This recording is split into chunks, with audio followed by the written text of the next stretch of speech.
Tem uma série de medidas de aprimoramento da política de desenvolvimento regional. Como eu estou muito no meu limite de tempo, eu acho que esse aqui não é o ponto mais importante para vocês. Eu vou passar disso e vou naqueles pontos que eu acho que são mais importantes para esse público. Podemos passar? Podemos passar? Na ideia, podemos passar, mas tem uma série de medidas de aprimoramento da política de desenvolvimento regional. Tem uma medida que é uma mudança no critério de partilha do ICMS com os municípios. Hoje, 25% do ICMS é transferido para os municípios, e desses 25%, 3/4 são distribuídos proporcionalmente ao valor adicionado dos municípios. O que acontece é que você tem alguns casos com municípios com população pequena e grandes unidades produtivas, como, por exemplo, uma refinaria de petróleo. E esses municípios acabam recebendo um valor de transferência de ICMS por conta desse critério absolutamente injustificável. Então, para dar um exemplo, aqui pegar um estado, São Paulo. Em São Paulo, dados de 2006, eu tenho um município que recebe quase R$ 8.500 per capita de transferência de ICMS. Tem município, estou falando sério, como 25% tem para educação. Esse município daqui hoje tem 2 computadores por aluno na escola. É uma coisa absolutamente essencial, tá certo? E tem município no mesmo estado recebendo R$ 61 per capita de transferência de ICMS. Essa é a situação que nós estamos vivendo hoje em função desse critério de distribuição da alíquota de ICMS. O que nós estamos propondo é tirar esse critério da Constituição, critério de valor adicionado, e colocar para uma lei complementar. Isso vai exigir transição, a gente sabe que isso aqui não se muda do dia para a noite, mas é uma injustiça que tem que ser corrigida necessariamente. Podemos passar? Bom, além disso, nós estamos propondo aprimorar as relações federativas. Eu vou explicar por quê. Principalmente via ampliação da base de partilha com estados e municípios. Isso eu vou explicar porque acho que é um ponto extremamente importante para vocês, é o ponto em seguida. E nós estamos abrindo um amplo debate sobre competências dos estados e municípios, financiamento dessas competências e partilhas para, eventualmente, depois desse debate que é longo, pode demorar 1, 2 anos, chegar a uma conclusão e apresentar um projeto para rever o modelo federativo no país de forma mais ampla. Resolvemos não fazer isso na reforma tributária, porque ela já é uma discussão muito complexa, ela poderia ficar inviável se nós abríssemos mais temas do que ela já abre. Podemos passar? Bom, aqui é um ponto importante para vocês, pode passar. Como nós sabemos, a reforma tributária ela está extinguindo alguns tributos que têm uma vinculação específica hoje. Então, hoje, nós temos a COFINS e a Contribuição Social sobre o Lucro Líquido como fontes de receita da Seguridade Social. Nós temos o PIS como fonte de receita do FAT e do BNDES.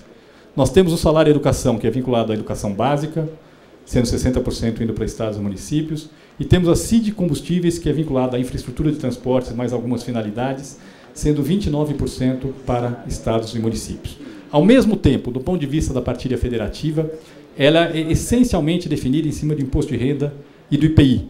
Nós temos 21,5% do imposto de renda IPI que vai para o Fundo de Participação dos Estados, 23,5% para o Fundo de Participação dos Municípios, 3% para os fundos constitucionais de financiamento do Norte, Nordeste e Centro-Oeste e 10% do IPI, que é transferido para os estados proporcionalmente à exportação de produtos industrializados, que é o que a gente chama de FPEX.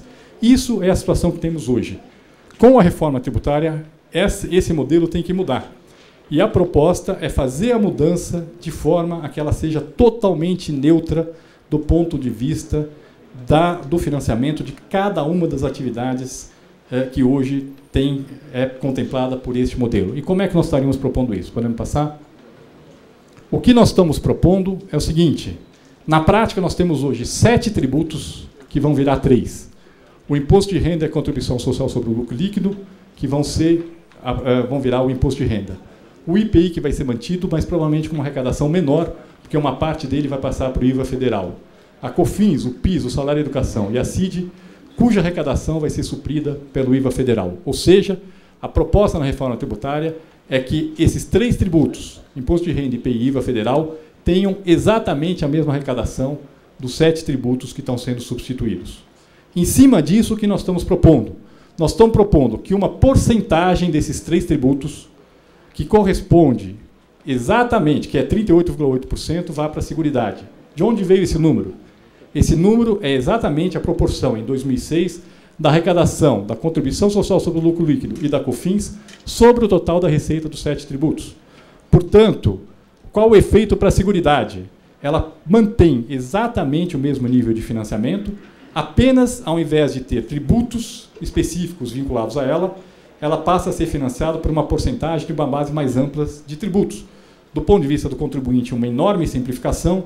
Do ponto de vista da seguridade, a manutenção exatamente nos mesmos termos que tem hoje da sua capacidade de financiamento. A única diferença é que é uma base mais ampla. Por ser uma base mais ampla, é menos volátil do que bases mais restritas e, portanto, uma maior estabilidade, inclusive, no longo prazo. Profat e BNDES, 6,7% dessa base ampla desses 3 tributos, que corresponde exatamente à receita do PIS sobre a soma da receita dos 7 tributos. Educação básica, a mesma coisa com relação ao salário de educação, e infraestrutura de transportes, a mesma coisa com relação a CID de combustíveis.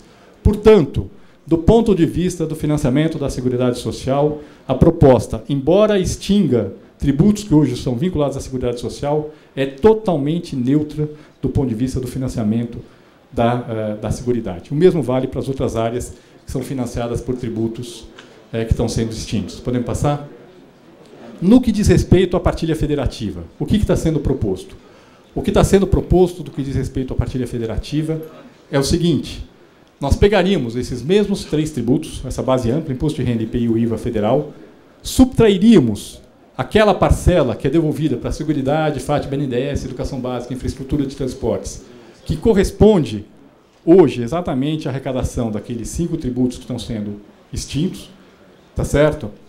Isso daqui, isso menos isso, corresponde ao quê? Corresponde exatamente à arrecadação de imposto de renda e de IPI que nós temos hoje. Sobre essa base, nós estamos acrescentando, na base de partilha, tributos que não existem hoje, mas que podem vir a ser criados, que é o imposto sobre grandes fortunas, e o que nós chamamos de competência residual, que é a possibilidade da União vir a criar novos impostos. Se ela vier a criar novos impostos, eles vão ser partilhados. E aqui nós mantemos exatamente o critério de partilha que tem hoje, 21,5% para o Fundo de Participação dos Estados, 23,5% para o Fundo de Participação dos Municípios, 4,8%, que é um valor maior que os 3% que hoje vão para os fundos constitucionais, para o Fundo Nacional de Desenvolvimento Regional, e aqui tem a ver com a ampliação da política de desenvolvimento regional, e 1,8% para o Fundo de Estabilização de Receitas, que corresponde exatamente àqueles 10% do IPI que existe hoje. Do ponto de vista, portanto, da partilha federativa, tem um aumento na parcela destinada à política de desenvolvimento regional, e o restante absolutamente neutro. Por que nós optamos fazer desse modelo e não colocar porcentagens mais baixas sobre aquela mesma base ampla? Que seria uma possibilidade. Aqui se abriu uma enorme discussão no Congresso de redução da alíquota que vai para o FPE, para o FPM, e uma discussão de qual deve ser a alíquota correta. Então, nós resolvemos manter exatamente aquilo que existe hoje num modelo bastante simples. De novo, exceto pela ampliação dos recursos para a política de desenvolvimento regional, totalmente neutro do ponto de vista da partilha federativa. Podemos passar? Bom, aqui tem umas tabelas, eu não vou entrar em detalhes, mas vocês podem ver depois na apresentação ou na cartilha que tem no site do Ministério da Fazenda, que mostra que o efeito é também totalmente neutro no que diz respeito à DRU. Nós não estamos mexendo na DRU, estamos mantendo a DRU exatamente como ela é hoje. Daqui a 4 anos vai ser rediscutida novamente. E, portanto, totalmente neutro no financiamento de cada uma das áreas, com DRU ou sem DRU. Se a DRU vier a acabar no novo modelo, o efeito vai ser exatamente o mesmo que se a DRU vier a acabar hoje.